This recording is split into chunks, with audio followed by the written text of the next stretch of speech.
नमस्कार विद्यार्थियों। आज हम जो पाठ 4 है विभिन्न क्षेत्रों में पत्रकारिता, इसका तीसरा और अंतिम पाठ हम पढ़ने जा रहे हैं। तीसरा और अंतिम भाग है इसका। और जैसे ही ये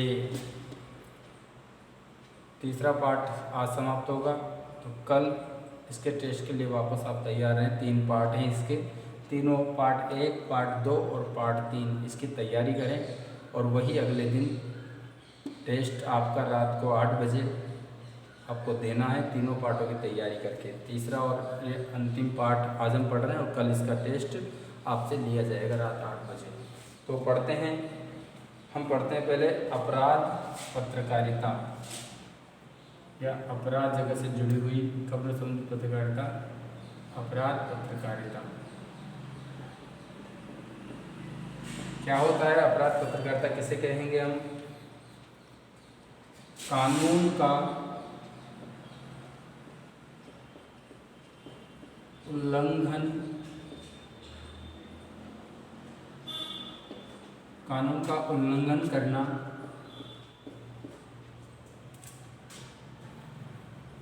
अपराध की श्रेणी में आता है या फिर अपराध कहलाता है। कानून का अगर कोई व्यक्ति उल्लंघन करता है तो कानून का उल्लंघन करना अपराध की श्रेणी में आता है या फिर अपराध कहलाता है। समाज में होने वाली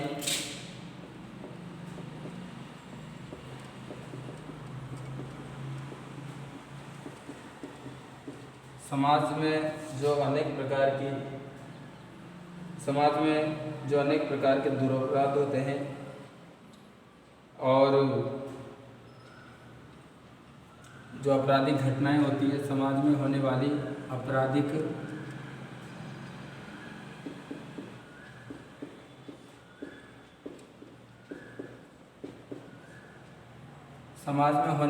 आपराधिक घटनाओं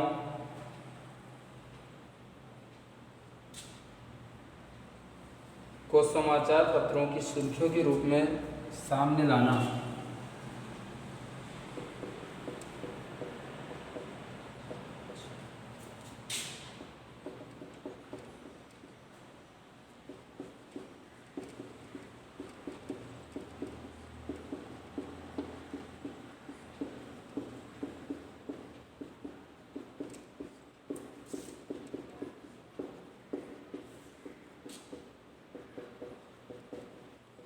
प्रकाशित करना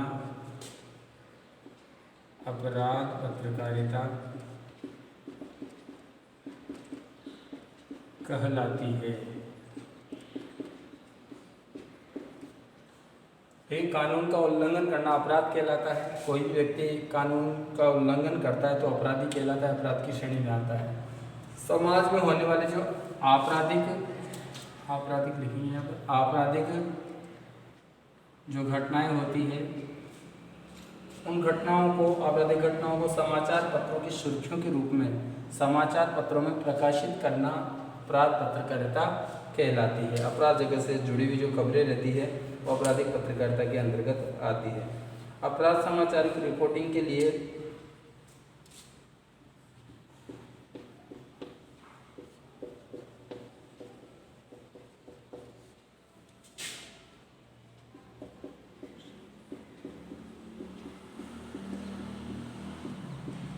अगर कोई पत्रकार अपराध जगत से जुड़ी हुई समाचारों की रिपोर्टिंग कर रहा है तो उसके लिए रिपोर्टर को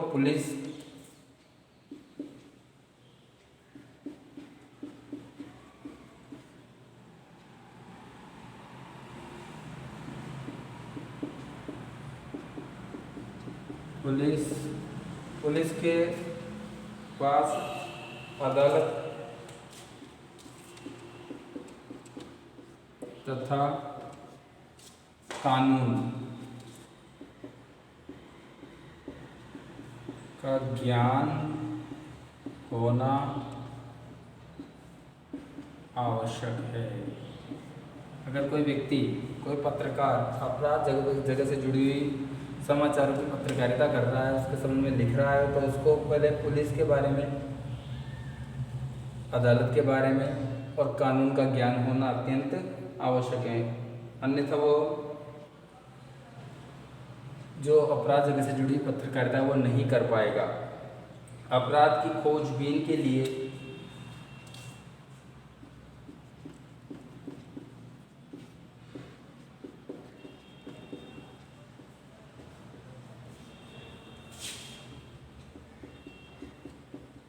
उसे पुलिस द्वारा की जा रही कार्यवाही का भी ज्ञान होना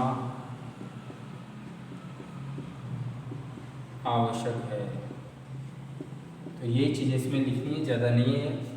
कोई भी व्यक्ति है, उसने अपराध किया, उसको पुलिस पकड़ के ले जा रही है, फिर पुलिस पकड़ने के बाद सरल सी बात है, अपन आम जीवन में देखते हैं, कोई व्यक्ति अपराध अगर वो करता है तो पुलिस उसको पकड़ के ले जाएगी और पकड़ के ले जाएगी पुलिस थाने में, उसके बाद उसको अदालत में पेश किया जाएगा। तो पुलिस उससे जो पूछताछ करती है, उससे जो बातें सामने आती है, उनको जब समाचार पत्रों में शामिल किया जाता है, समाचार पत्रों में लिखा जाता है, डेली अपराध जगह से जुड़े समाचार देखते हैं, कोई क्राइम करता है तो उससे जुड़ी खबरें देखते हैं, तो उनको जब समाचार पत्रों में स्थान दिया जाता है, उनको जो लिखने का कार्य करता है, उसको जो रिपोर्टिंग करता है तो पत्रकार, तो उसको अपराध पत्रकारिता के अंतर्गत लिया जाता है। यानी उसमें अपराध जगह से जुड़ी हुई खबरों की जानकारी समाचार पत्र के माध्यम से लोगों तक पहुंचती है। कानून का उल्लंघन करना अपराध कहलाता है। समाज में होने वाली आपराधिक घटनाओं को समाचार पत्रों की सुर्खियों के रूप में समाचार पत्रों में प्रकाशित करना अपराध पत्रकारिता कहलाता है। अपराध समाचारों की रिपोर्टिंग के लिए रिपोर्टर को पुलिस की, अदालत की कार्यवाही की तथा कानून का ज्ञान होना अत्यंत आवश्यक है। अपराध की खोजबीन के लिए उसे पुलिस द्वारा की जा रही कार्यवाही का भी ज्ञान होना आवश्यक है। तो ये है अपराध पत्रकारिता। अब एक और बच रही है, इतना ही है, छोटा सा भाग है उसका भी, ये कम ही, इसको सामान्य जानकारी के तौर पर हम याद रख सकते हैं। साधारण सी बात है, कोई व्यक्ति अपराध करेगा, उसको पुलिस पकड़ के ले जाएगी, उसको अदालत में पेश किया जाएगा, तो उससे संबंधित जो समाचार होते हैं वो अपराध पत्रकारिता के अंतर्गत शामिल किए जाते हैं। हम रोजाना समाचार पत्रों में देखते ही हैं, पढ़ते ही हैं, कोई व्यक्ति क्राइम करता है, उससे जुड़ी हुई खबरें जो आती है वो अपराध पत्रकारिता के अंतर्गत शामिल की जाएगी। ये सब समाचार पत्रों के ही भाग हैं, समाचार पत्रों के लिए की जा रही पत्रकारिता के ही अलग अलग अंग हैं। तो जैसे पाठ का नाम है विविध क्षेत्रों में पत्रकारिता, इसे हम समझ सकते हैं। आगे चलें अंतिम पत्रकारिता की ओर। अंतिम पत्रकारिता है ये, इसको पढ़ेंगे, अंतिम भाग है इसका। देखते हैं, लिखे अदालती पत्रकारिता, छठा भाग है।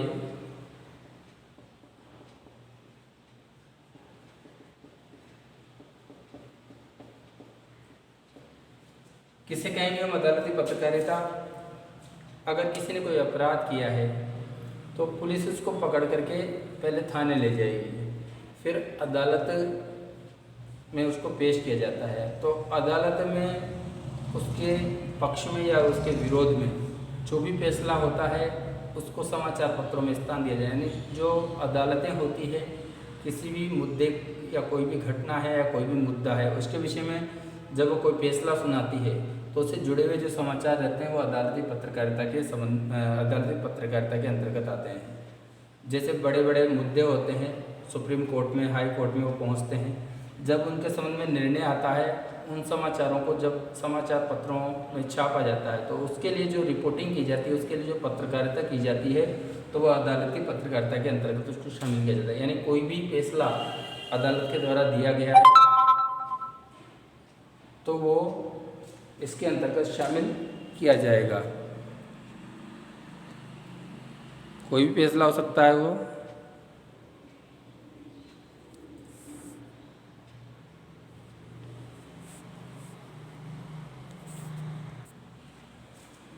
देखिए आगे अदालती पत्रकारिता।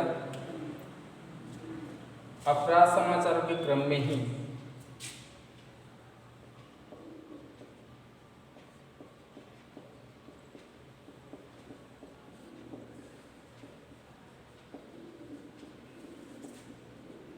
अदालती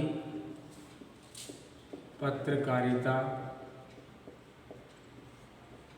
को रखा जाता है। यानी जैसे अपराध जगह से जुड़ी खबर है तो उसी क्रम में इसका भी क्रम है, जैसे थाने में ले जाया जा रहा है फिर अदालत में जाएगा तो उसी क्रम में, लेकिन ये अलग प्रकार की पत्रकारिता होती है,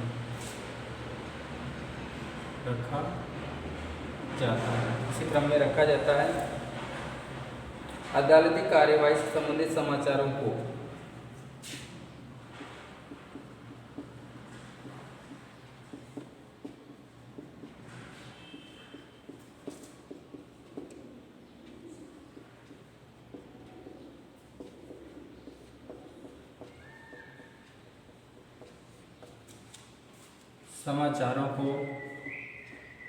अदालती पत्रकारिता के अंतर्गत रखा जाता है। स्पष्ट है। अदालती कार्यवाही यानी अदालत में क्या कार्यवाही हुई है तो उनसे संबंधित समाचार जो होते हैं वो अदालती पत्रकारिता के अंतर्गत उनको शामिल किया जाता है। इस प्रकार की पत्रकारिता के लिए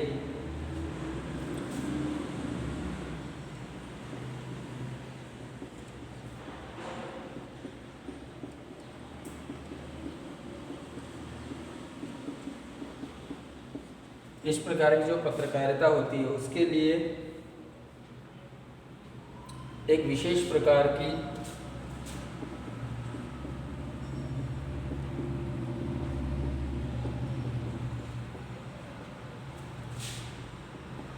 गंभीरता की आवश्यकता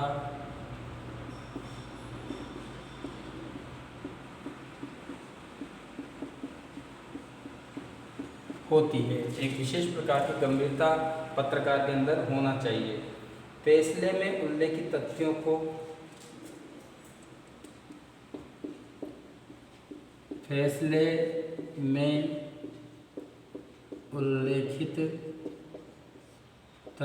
को जो भी अदालत में फैसला हुआ है उसमें जो उल्लेखित तथ्य हैं, उसमें जो बताए गए तथ्य हैं उनको ठीक से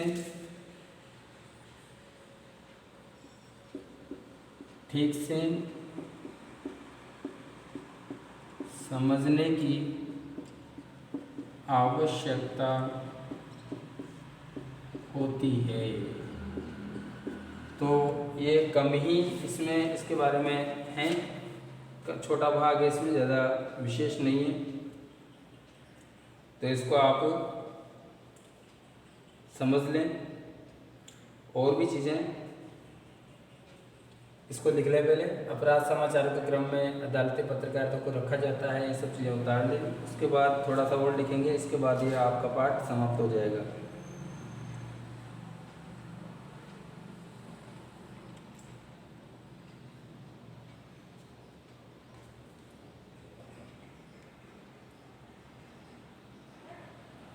अदालत में होने वाली कार्यवाही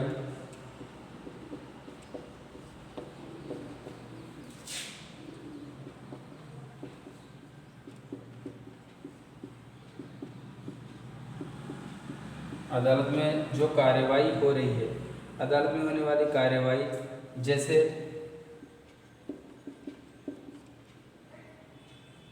वकीलों की बहस, आपस में वकीलों के द्वारा जो बहस की जाती है वो वकीलों की बहस, न्यायाधीश द्वारा दिया गया निर्णय,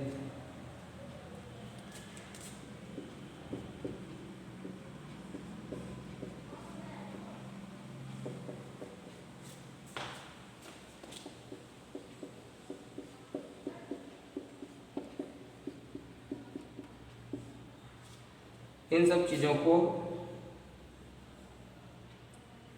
निर्णय के समाचार अदालती पत्रकारिता के अंतर्गत आते हैं।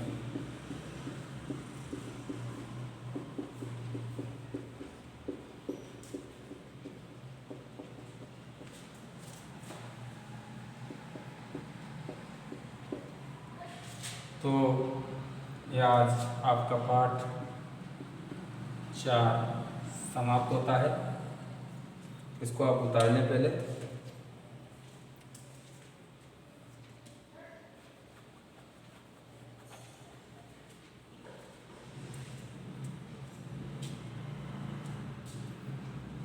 तो आज हमने जो विविध क्षेत्रों में पत्रकारिता पाठ है इसका तीसरा और अंतिम भाग पढ़ा।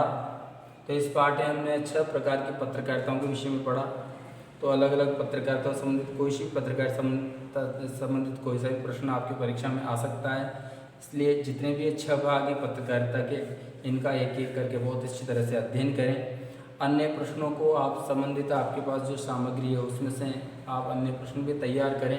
इनके बीच में से भी प्रश्न बना करके दिए जाते हैं परीक्षा में, घुमा फिरा करके, सीधा नहीं दे करके उत्तर यही रहेंगे लगभग, लेकिन वो प्रश्नों को थोड़ा घुमा फिरा करके परीक्षा में देता है। तो ऐसे प्रश्नों के लिए तैयार रहें और अन्य प्रश्न भी आप कहीं से आपके पास जो सहायक सामग्री है उसमें से देखें और तैयारी करें।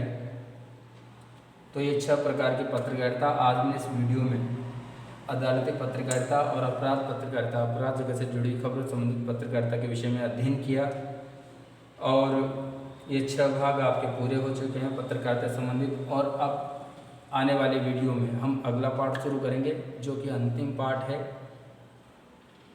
ये जो पाठ है विविध क्षेत्रों में पत्रकारिता संवाद सेतु के अंतर्गत पाठ 4, इसका तीसरा भाग। तो 1, 2 और 3 तीनों भागों के वीडियो एक बार फिर कल से जारी किए जाएंगे आपके मोबाइल पे। तो उसको देखें आप तीनों वीडियो को और टेस्ट की तैयारी करें।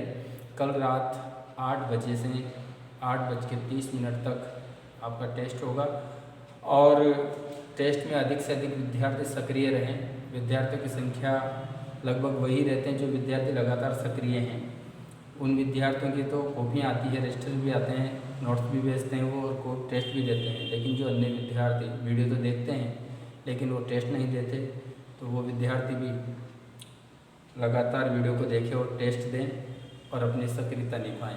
और जो विद्यार्थी ये कार्य कर रहे हैं ऑनलाइन पढ़ाई का, वो अपने साथियों को प्रेरित करें, क्योंकि ये जो समय है ये बहुत महत्वपूर्ण समय है। इस समय को व्यर्थ न गंवाएं। धन्यवाद। आने वाले वीडियो में हम अगले पाठ के संबंध में चर्चा करेंगे।